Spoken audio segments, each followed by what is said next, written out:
Another of my waking memories was a touch more pleasant than the last. I was, as I had been for the prior week, confined to my bed by what I figure were the symptoms of pneumonia. Any slight movement I made would result in a violent coughing fit, even breathing a bit too hard. However, the way in which it was altogether a departure was the fact that the bile I coughed up possessed both the color and consistency of freshly poured tar. Vivian had been with me through the worst of it, though. I figured one of the upsides of taking that shit would be that I wouldn't have to suffer through anything like this again. I recall saying to her one day, "Well, if it makes you feel any better, this is just your body's way of reacting to returning from the dead," she replied matter-of-factly. "Those other guys talk a big game, especially around you, but I've had to nurse all of them through this and worse more than a few times." "This and worse?" I asked. "How could it get worse?" I reiterated, between gagging coughs. "Well, no shit," Vivian said. "When you died a few days ago, the Cronenberg serum basically refused to let your soul leave your body while it was still recovering. And this sickness is the result of the shockwave that event had on your body. Every time you die, your soul has a stronger compulsion to leave, especially as you get older. So the reaction is going to be more and more severe each time." "I'd hate to know what the breaking point feels like," I said, which elicited a sullen silence from Vivian. "I was wondering something," I continued, noting the vacancy of that silence's tenebrae. "What was your plan? Like, say you discover the truth. You learn that these supernatural entities actually exist. Then what? Probably something between contract killing machine for the government and 2 kids, a picket fence, and a husband that cooks, right?" "I was going to find my sisters," she said with deep regret in her eyes, causing something Duncan had mentioned earlier to come to mind. The Sisters of Quiet Purgation, I thought out loud, bringing Vivian to nod. "Sure, we were just a bunch of edgy teenage girls whose parents had too much money to make room for us, but that doesn't mean we didn't know our shit. We never wasted our time on that corporate, Twilight, Wicca, scene girl, pop culture crap." "Okay, we might have in our spare time," she offered when I took note of the well-worn black veil bride's shirt she had been wearing at that very moment, in connection to the jet-black pin-straight fringe hairstyle she had likely put at least a half an hour into despite being in a bunker all day like the rest of us. "But when it came to our craft, let's just say that Wells Academy for the Chronically Histrionic had quite the impressive library, given all the money that goes through that place, so we had all the good shit, you know, Ken Grant, Agrippa, Iamblichus, all those guys. After a while, my sisters and I had managed to pick up a few things from it all, like levitating, moving small objects around with my mind. You know, one time some girl was giving me shit, and I managed to blow her head up by mistake. Admittedly, this caused both of us to laugh. "Holy shit, how much trouble were you in for that?" I asked, between bouts of laughter. "You think I got caught?" Vivian shot back through a giggle. "Bruh, as far as anyone who saw it was concerned, her head just kind of blew up. It was a public place though, so a lot of people lost their shit." And off in a laughing fit we were again. "It's not funny," Vivian said, stifling the last bit of it with a guilty smile on her face. "Anyway, after a while, my friends started telling me about some entity they wanted to make contact with. When they described him, I thought they were joking, honestly. From what I could tell, it was just some dumb meme from decades ago. So I just kind of kept doing my own thing and left it at that." Vivian sighed and brushed the stray hair from her face. "You know what's funny, Cullen? I knew they had disappeared before anyone else, but I was too horrified to say anything. That's because that thing, that stupid, skinny character with no face, came into my dorm and told me it took them. Then it extended its invitation to me. Without even thinking, I just started spouting out every banishment spell I could think of. Even now, I can't recall the one that actually worked. Hell, maybe he just chose to leave on his own. Either way, you know the rest. The remainder of the day was spent on casual chatter and other such things before I almost seamlessly passed out into slumber. I awoke again on the outskirts of Forgall's castle. I was alone but ready. I had trained well in Dun Scott under Skach, with my sword and gabelg at the ready.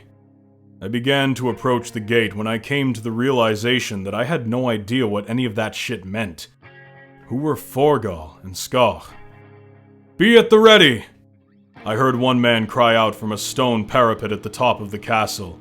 "Kronker's hound approaches!" he shouted as he ran back. Oh, this shit again, I remembered. Another realization washed over me as I stood dumbfounded at the gate ahead. All at once, I remembered why I had been there. Forgall had sent me to the Isle of Skye to train under Skach in order to be worthy of his daughter's hand, only to deny it still upon my return. My enmity for the man that dared to stand in my way had returned to me when the first of his pathetic henchmen had arrived at the bottom of the gate. 4 men with bows and arrows knocked. "Ymir's hand has been rejected to you, man-creature." The familiar voice of the guard that spoke earlier cried out, "Be on your way!" With a crooked smile, I replied, "Keep talking with that smart mouth of yours, bitch," as I hurled my gabelg across the 15-foot moat with my foot, pinning him to the door of the gate by his throat. The other men fired in rapid succession, but I evaded their arrows by leaping to the other side. I made my landing on top of another of the guards, snapping his neck, then tossed him at another, causing them both to fall into the moat. "Open the gate and flee to the hills," I said, without looking up at the 4th and final of them. "That way you might escape me in time." "To think that I would flee from service to my king," the man said, dropping his bow and drawing a sword from his side. "I should slay you for that slight upon my honor alone." "Have it your way," I said with a shrug, before using him as a battering ram, bludgeoning him beyond recognition in the process of destroying the gate. 10 men waited for me in the grand hall of the castle. They were as young as I on the day of my voyage, and visibly horrified. Even still, they appeared strong in their resolve.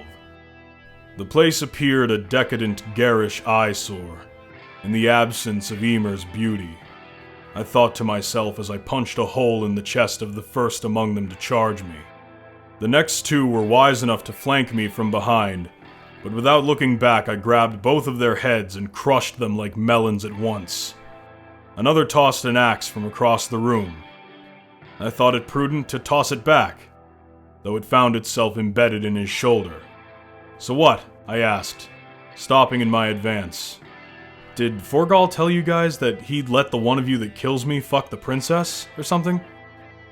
At that, they advanced as one, a brave bulwark, youthful combat exuberance, with a dash of manly bravado compelled by honor, lust, or both. It was a sentiment to which I had been empathetic. The manner in which I dispatched them would be tedious to recall, no less commit to writing. On the dining room floor above, I was greeted by a host of older men possessed of a wizened bitterness and cynicism. They were armed and accoutred with weapons and armor of the finest iron and ulster. The dice and spirits adorning the dining room table betrayed that I might have interrupted them in the middle of an otherwise pleasant evening. I had recognized a few of them personally. Forgall's lieutenants. I snickered at my recalling that they had likewise known me, perhaps a bit better than I would have liked. They went on the attack without a word, understanding that I didn't intend to leave right then. They fought with more strategic cunning than the men below, but with far less spirit, which may have been their ultimate undoing. I made quick work of their half-hearted shield wall, tearing the men apart with neither distinction nor consideration. After delivering to those likewise brave men the gruesome, honorable deaths they evidently wanted, I ascended the stairs to the only place in this slapped-together hunk of shit worth a damn. Emer's bedchambers.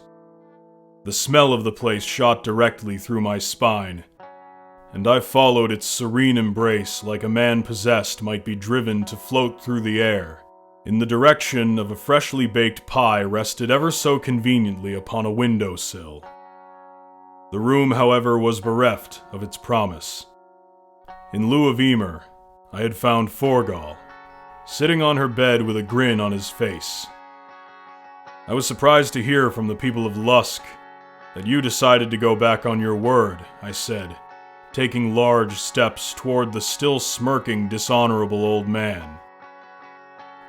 And yet here you are, killing my men in a blind rage, as I had imagined, he stated matter-of-factly. While you were away, I learned something peculiar about you from the druids. Usually I don't concern myself with the musings of those old fools, but when it concerns the man who dare request my daughter's hand before her older sister's betrothal, I was willing to hear them out regarding your honor code. Apparently you are bound by your gias to honor the hospitality of your host. So of course, I humbly invite you to my castle, Hound of Krocher. In that moment, my joints buckled, and my strength left me. It took all I had to remain standing as Forgal droned on. Of course, I could just command you to leave, and you would likely do just that. Isn't that right? I could barely work my jaw to respond, then falling to my knees. Instead, I invite you here to stay. Stay here for as long as possible. It's an open invitation. Dad, cut it out! A call sounded out directly from the heavens. Emer, I said with a smile I struggled against an unknowable force to etch upon my face. Honey, I'm doing this for your own good, Forgal said back. Look, this guy is bad news, alright? As they bickered back and forth in a manner with which I had by then been all too familiar, I thought of a gambit of my own. If I cannot have her, I began with the last of my strength, then I shall kill her. Setanta, what are you saying? Ymir asked in shock. Wait, there's that name again. Setanta. Wasn't my name Cullen? See what I'm telling you, sweetheart? Forgal asked frantically. He's fucking crazy! And again, he's a bastard! He's more likely the son of pig farmers than he is the blood of royalty! For my love is so great, I cried out, cutting Forgal off, that I cannot bear the prospect of life without her. However, as long as you live, I will be bound by my gios to honor your wish to abstain. Thus, the choice falls to me to kill you or your daughter. What say you, King of Lusk? Shall I take your life so that your daughter may live? Or shall I kill her and leave you intact with your lands and treasure? Well, certainly if it comes to that, Forgal began sheepishly. I suppose I must allow you to slay my daughter and be done with the whole affair. Wait, Dad, are you fucking serious? Ymir asked through tears. Honestly, I struggle to think of a single suitor who might have you by this point, Forgal replied coldly. If I recall correctly, Lolgad rejected your hand when he discovered your infatuation and prior carnal familiarity with that animal over there. Kind of a sunk cost at this point, honey. At that moment, Ymir furiously shoved Forgal out of the window, and he fell to the ground to his death. Like I told you, absolute fucking weasel, I said, rising from the floor as I felt loose from the binds of my gios. You weren't actually gonna kill me, right? Ymir asked trepidly. What? I replied. Of course not. I wouldn't dream of it, babe. Still though, he made the choice so quickly, she said somberly. And now, you won't have to suffer pieces of shit who don't care about you for the rest of your life, I replied with a smile. So where do we go from here? she asked with a wry grin of her own. Actually, we should probably just get back to the chariot, I said, a bit too bluntly. Loth and Dub don't really like it when I leave them waiting out in the dark for too long. She gave a reluctant, agreeing sigh. Fine, we can go, she said at last. Cool. I was gonna loot some of your dad's treasure. You don't mind, right? I asked. Yeah, it's cool, she replied. Just leave some for my brothers and sisters, alright? Right then and there, I awoke once more in my living quarters in the bunker, coughing up large chunks of hot, greasy black bile.